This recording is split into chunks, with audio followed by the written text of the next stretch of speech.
Please pray with me. Spirit of diversity, spirit, wind of change, of love, respect, minister to us, your people, we pray. May only truth be spoken, may only truth be heard. Amen. I don't need this. This is for Robin. There we go. Getting used to this new headset. We have a fascinating story from a long time ago. A story dealing with the same issues the human race is dealing with today, although we have come away since then. We have Cornelius, a soldier working for the Roman Empire, occupying the Jewish country. But the story says that he was a kind man, that he went out of his way to care for the Jews, and particularly the poor. And so you see, when we're kind and when we're respectful, when we're open to that spirit of our divinity, it doesn't matter what our tribe is. Spirit wants to use us and bring us together with other people who share those same values from other tribes. But Spirit knew Peter wasn't ready. Peter had been trained all his life to have nothing to do with Gentiles, have nothing to do with the foods that they ate. And so Peter's having a siesta, and Spirit starts to work on him to help change him. And so he has this nightmare of all these unclean foods that turn his stomach, pork and lobster. You know, there's a funny one.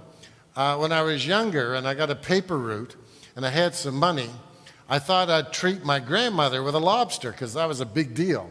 And so I brought a lobster to my grandmother, and she smiled and she says, "Oh, Paul," she said, "I grew up thinking these were disgusting." She said, "When I was a girl, only poor people ate lobsters." And I thought how ironic that was, how we get trained and conditioned. And so Peter's just being revolted by these, and he hears the Spirit say, "Eat, eat, eat, fill your boots." And he said, "No, no, no." And this happens 3 times, which goes to show we don't all change the first opportunity we're given. This is a lifelong process of working against our prejudices, our pre-assumptions before we really get to know someone at the character level.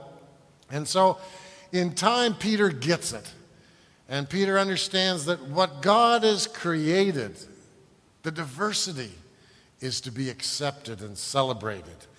And, that's really the whole nature of this mystery we call evolution. I mean, think of it, how we've evolved from a big bang to having cosmic galaxies with planetary systems, billions upon billions, and then in planet Earth, life. How does that happen? Wow. And life just doesn't stay as an amoeba. Life grows and multiplies into all kinds of forms. I think I learned once there was 500,000 different kinds of beetles in the world. I mean, isn't that amazing? And so if there's anything that reflects the template or the spirit of the universe, it's diversity. And so Peter's getting in touch with that. And this is something we continue to struggle with as human beings, because before we became sensate creatures back in our millions of years of evolution, anything that was different was suspect because it might eat us. But now that we are sensate beings, we're called to overcome those prejudices, to overcome those repulsions, and to see the heart of the matter. The matter of the heart is the heart of the matter, not the externals. And so we give thanks for the progress that has been made.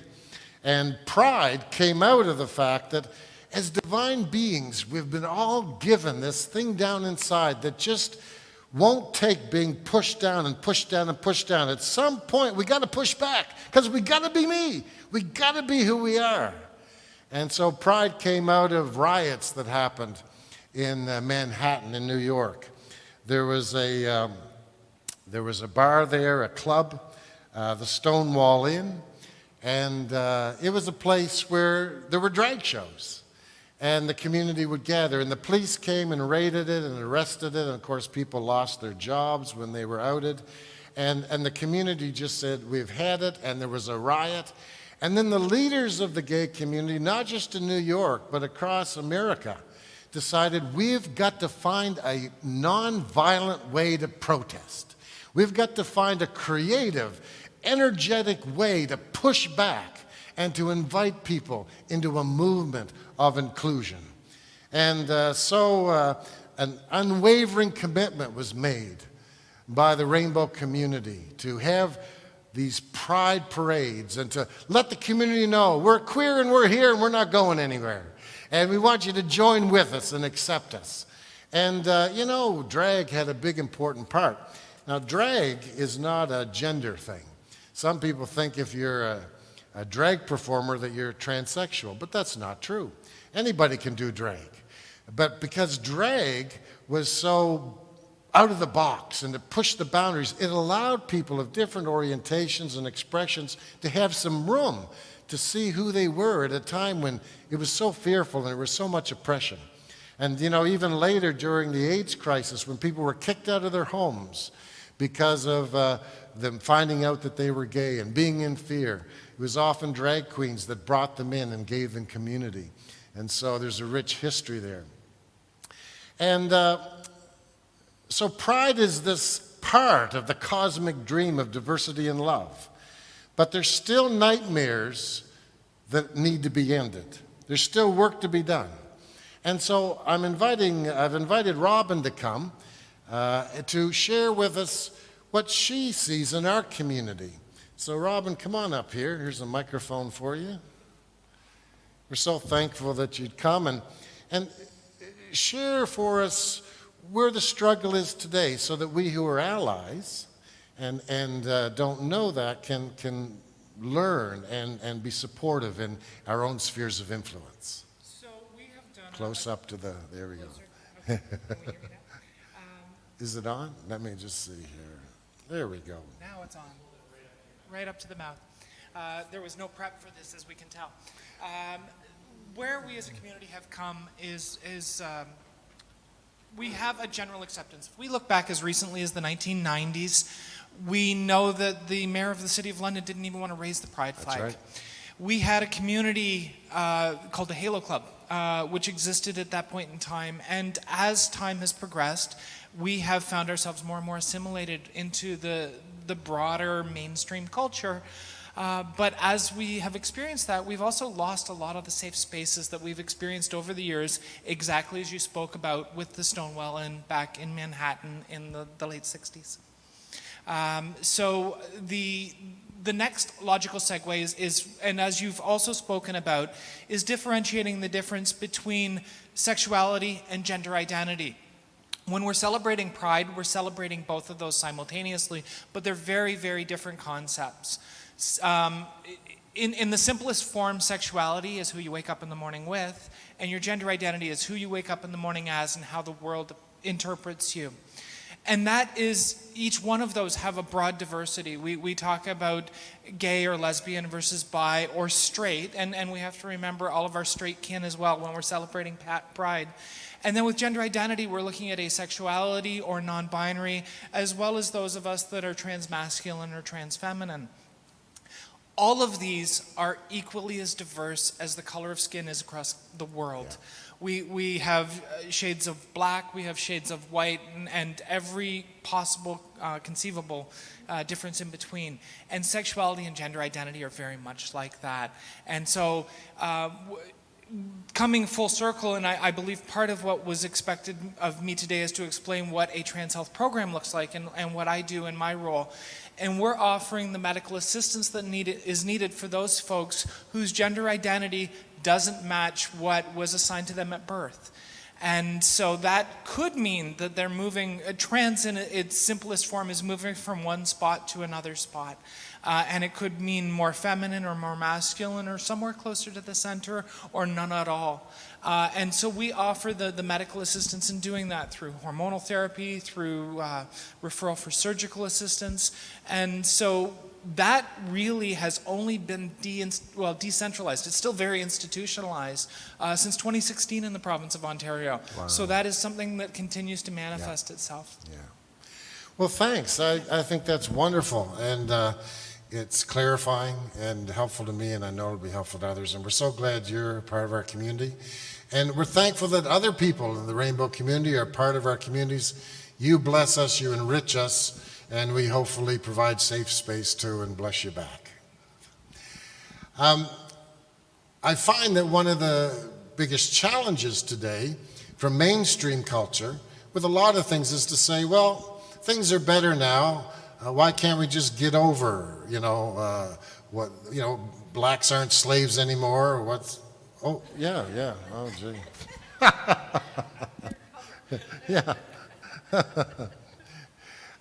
Black Lives Movement, they're not slaves anymore, what's the problem? Gays are accepted, what's the problem? But the problem still exists, and saying there's no problem is a big hindrance to that. People are still rejected by families today for being who they are. They're still not employed today for being who they are. They're still kicked out of their faith groups that they grew up in because of who they are. Every year, people are assaulted for just being who they are, for just being who God made them to be. And blacks are still refused jobs and housing and beaten and killed by police today. And I just found this out last week. It blew me away, but it really shouldn't. As late as 2012, that's 8 years ago? There was a professor at Western University, a psychology professor, Philippe Rushton, who for 30 years at Western, at our university, took money from white supremacist groups to research what he taught proved that blacks are not as smart as whites. So for the last 30 years in that period, black students and people of color would have to sit in classrooms where they were being told that science was proving that they weren't as smart as white people. I mean, this is in London. That's not that long ago. So there's work to be done. And Pride is making the link between the needs of the Rainbow community and all those other communities that are marginalized. And as Christians or people of spirit and people of love, we need to make the connections. As long as there are some who are not respected, our job is not done. For the first time, Pride London has asked the London police to not fly the rainbow flag as a way of telling the police that they're not listening to the Black Lives Movement, especially the need to provide liaisons, non-police liaisons, with the gay, black, and transgender community particularly. But our police leadership and the police board are tone deaf. They're not listening. They won't remove police with guns from the schools. Why do we need guns in our schools? Okay? They won't suspend a police officer who's already been convicted and found guilty of withholding the necessities of life, which killed an Aboriginal woman. Okay? So they're not listening. And so we have got to continue to influence and continue the pressure. But people do change. Peter changed. We all can change. I was talking to a buddy I was with this week. We were fishing together. And he said, Paul, he said, for a long time I wouldn't buy anything from Germany because of the war and what happened to my dad. And he said, I realized how crazy that was. He said, the Germans today, the German people and the government are leading the world now that the United States has gone nuts. And so he's changed. We've all got changes yet to come. And Peter overrode his aversion to Gentile norms and diets, overrode his fear and loathing of the Romans by accepting Cornelius as a brother, providing safe space to him. And that's what it's all about. I'll close with a story. I have a dear friend who's passed away. He was a minister, and his son and daughter were gay, and his son got AIDS and died. And my friend had a brother who was also a minister, who was preaching against homosexuality. And so they never shared with him that their son and his nephew had AIDS. And at the funeral, the brother found out and said to my friend, why didn't you tell me? I didn't have any contact with your son, my nephew, over the last couple of years. And my friend says, well, you're so anti-gay, we had to protect our son from you. And he said, but that was before I knew he was my nephew.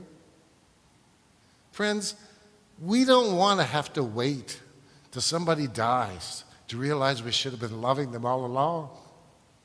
We've got love to do now, because you don't know how many of your children or your grandchildren or your friends are gay or lesbian or bisexual or transgendered.